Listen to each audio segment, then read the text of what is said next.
नमस्कार भाइयों एवं बहनों। आज की वीडियो में हम बात करेंगे हमारे पौराणिक राम मंदिर के बारे में।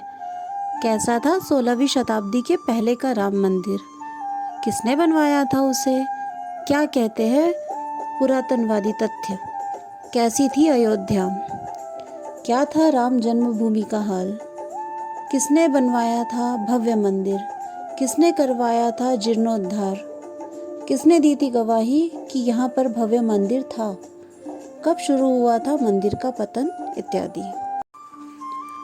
भगवान राम की नगरी अयोध्या हजारों महापुरुषों की कर्मभूमि रही है।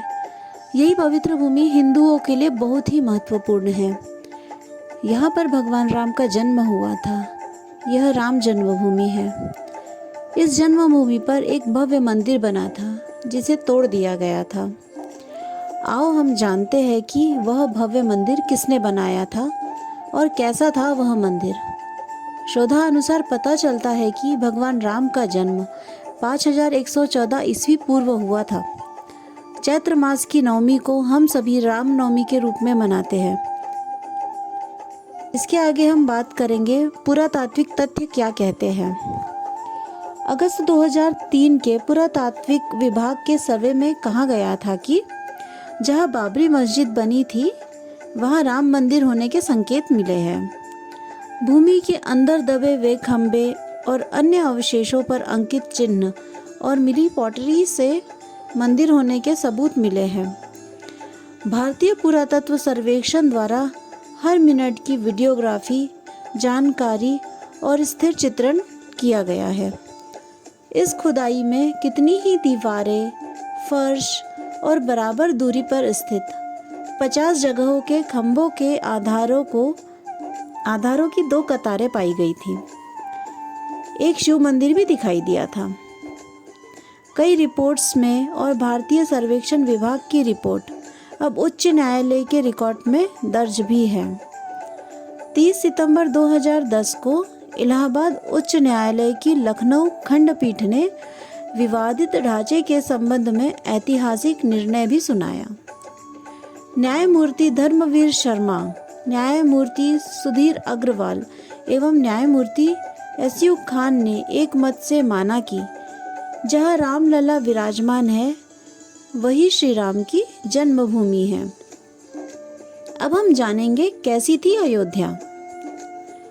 अयोध्या पहले कौशल जनपद की राजधानी हुआ करती थी। वाल्मीकि कृत रामायण के बालकांड में उल्लेख मिलता है कि अयोध्या 12 योजन लंबी और 3 योजन चौड़ी थी। वाल्मीकि रामायण में अयोध्यापुरी का वर्णन विस्तार से किया गया है। रामायण में अयोध्या नगरी के सरयू तट पर बसे होने का और उस नगरी के भव्य एवं समृद्ध होने का भी उल्लेख मिलता है। वहाँ चौड़ी सड़कें और भव्य महल थे, बगीचे थे, आम के बाग थे और साथ ही चौराहों पर लगने वाले बड़े बड़े स्तंभ भी थे। हर व्यक्ति का घर राजमहल के जैसा था। यह महापुरी 12 योजन चौड़ी थी। इस नगरी में सुंदर, लंबी और चौड़ी सड़कें थी। इंद्र की अमरावती की तरह महाराज दशरथ ने उस अयोध्यापुरी को सजाया था। अब हम बात करेंगे जन्मभूमि के बारे में। क्या था जन्मभूमि का हाल। कहते हैं कि भगवान श्री राम के जल समाधि लेने के पश्चात अयोध्या कुछ काल के लिए उजाड़ सी हो गई थी। वो तो होना ही था, क्योंकि हमारे प्रभु श्री राम की छत्र छाया वहां से हट चुकी थी। लेकिन उनकी जन्मभूमि पर बना महल जैसे का वैसा ही था। भगवान श्री राम के पुत्र कुश ने एक बार पुनः राजधानी अयोध्या का पुनर्निर्माण भी कराया था। इस निर्माण के बाद सूर्यवंश की अगली 44 पीढ़ियों तक इसका अस्तित्व आखिरी राजा महाराजा बृहदबल उन्होंने अपने तक चरम पर रखा। कौशल राज बृहदबल की मृत्यु महाभारत युद्ध में हो गई थी, जो कि अभिमन्यु के हाथों हुई थी। महाभारत के युद्ध के बाद अयोध्या उजड़ सी हो गई, मगर श्री राम जन्मभूमि का अस्तित्व फिर भी बना रहा। अब हम बात करते हैं भव्य मंदिर के बारे में। किसने बनाया था भव्य मंदिर। यह उल्लेख मिलता है कि ईसा के लगभग 100 वर्ष पूर्व उज्जैन के चक्रवर्ती सम्राट महाराज विक्रमादित्य एक दिन आखेट करते करते अयोध्या पहुंच गए। विक्रमादित्य को इस भूमि में कुछ चमत्कार सा दिखाई देने लगा। तब उन्होंने खोज आरंभ की और पास के योगी व संतों की कृपा से उन्हें ज्ञात हुआ कि यह श्री राम की अवध भूमि है। उन संतों के निर्देश से सम्राट ने यहाँ पर एक भव्य मंदिर के साथ ही कूप, सरोवर, महल इत्यादि बनवाए। कहते हैं कि उन्होंने श्री राम जन्मभूमि पर काले रंग के कसौटी पत्थर वाले 84 स्तंभ पर विशाल मंदिर का निर्माण करवाया था। इस मंदिर की भव्यता देखते ही बनती थी। अति सुंदर था यह मंदिर। आप जानते हैं जीर्णोद्धार किसने करवाया था? चलिए इसके बारे में हम आगे बात करेंगे। विक्रमादित्य के बाद के राजाओं ने समय समय पर इस मंदिर की देखरेख की। उन्हीं में से एक शुंग वंश के प्रथम शासक पुष्यमित्र शुंग ने भी मंदिर का जीर्णोद्धार कराया था। पुष्यमित्र का एक शिलालेख अयोध्या से प्राप्त हुआ था, जिसमें उसे सेनापति कहा गया है तथा उसके द्वारा 2 अश्वमेध यज्ञों के किए जाने का भी वर्णन मिलता है।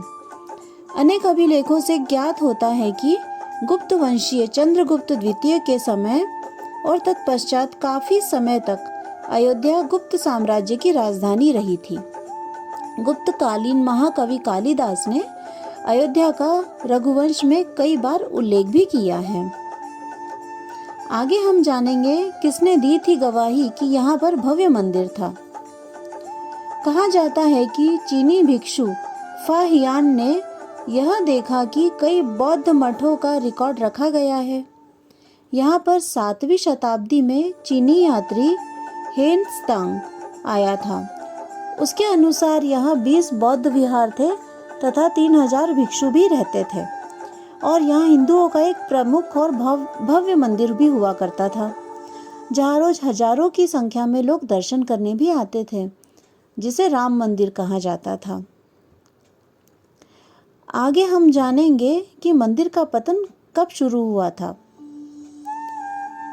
ईसा की 11वीं शताब्दी में कन्नौज नरेश जयचंद आया तो उसने मंदिर पर सम्राट विक्रमादित्य के प्रशस्ति शिलालेख को उखाड़कर अपना नाम लिखवा दिया। पानीपत के युद्ध के बाद जयचंद का भी अंत हो गया। उसके बाद भारतवर्ष पर आक्रांताओं का आक्रमण और भी बढ़ गया।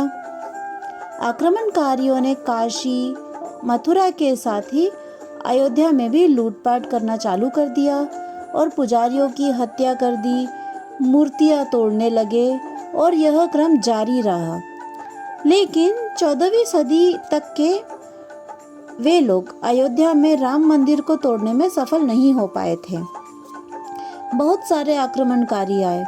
विभिन्न आक्रमणों के बाद भी सभी झंझावतों को झेलते हुए भी श्री राम की जन्मभूमि पर बना भव्य मंदिर 14वीं शताब्दी तक बचा रहा। कहते हैं कि सिकंदर लोदी के शासनकाल के दौरान ये मंदिर मौजूद ही था।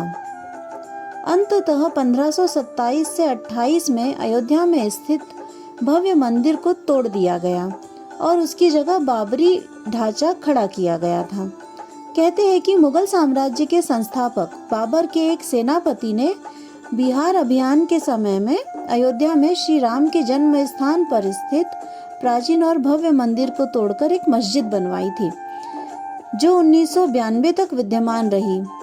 बाबरनामा के अनुसार 1528 में अयोध्या पड़ाव के दौरान बाबर ने मस्जिद निर्माण का आदेश दे दिया था। तो भाइयों एवं बहनों, आशा करती हूँ कि आपको आज का वीडियो पसंद आया होगा। मंदिर के बारे में रोचक तथ्य और विस्तृत जानकारियाँ आपको अच्छी लगी होगी। अगर आपको वीडियो पसंद आया है तो वीडियो को लाइक कीजिए, शेयर कीजिए और चैनल को सब्सक्राइब कीजिए। जय श्री राम।